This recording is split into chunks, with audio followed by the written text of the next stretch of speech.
अगर आप भी चाहते हैं पीयू म्यूजिक का वीडियो आप तक पहले पहुंचे तो लाल बटन के दबा के सब्सक्राइब करें और बेल आइकन को दबाना। सिंहवारा के बेटी अही बेर ठहर भिलखिन ना प्रेशर कुकर छप के आई बेरनी साहन ललखिन ना प्रेशर कुकर छप के आई बेरनी साहन ललखिन ना साहन ललखिन ना प्रेशर कुकर छप के आई बेरनी साहन ललखिन ना। आगे माई सिंहवारा के बेटी अही बेर ठहर भिलखिन ना आगे माई सिंहवारा के बेटी अही बेर ठहर भिलखिन ना प्रेशर कुकर छाप के आई बेरनी साहन ललखिन ना प्रेशर कुकर छाप के आई बेरनी साहन ललखिन ना। आगे माई रंजना बेटी अही बेर ठहर भिलखिन ना प्रेशर कुकर छप के आई बेरनी साहन ललखिन ना।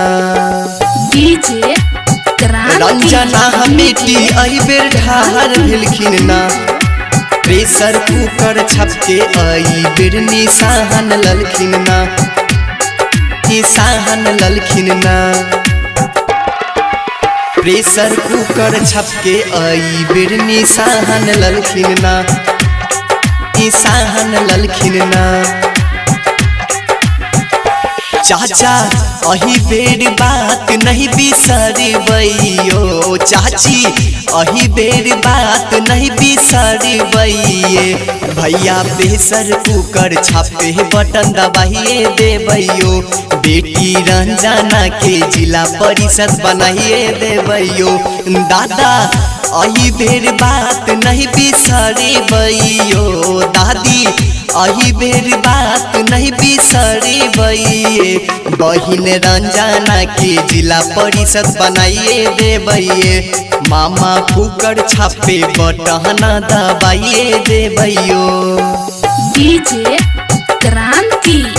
रंजना बेटी अही बेर ठहर भिलखिन ना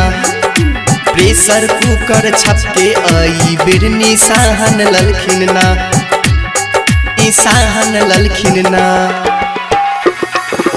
प्रेशर कुकर छप के आई बेरनी साहन ललखिन ना साहन ललखिन ना। चाची सबसे बढ़िया विकास करथिन ये चाचा सबसे बढ़िया विकास करथिन यो प्रेशर कुकर छापे बटन दबाइए देबैयो बेटी रंजना के जिला परिषद बनाइए देबैये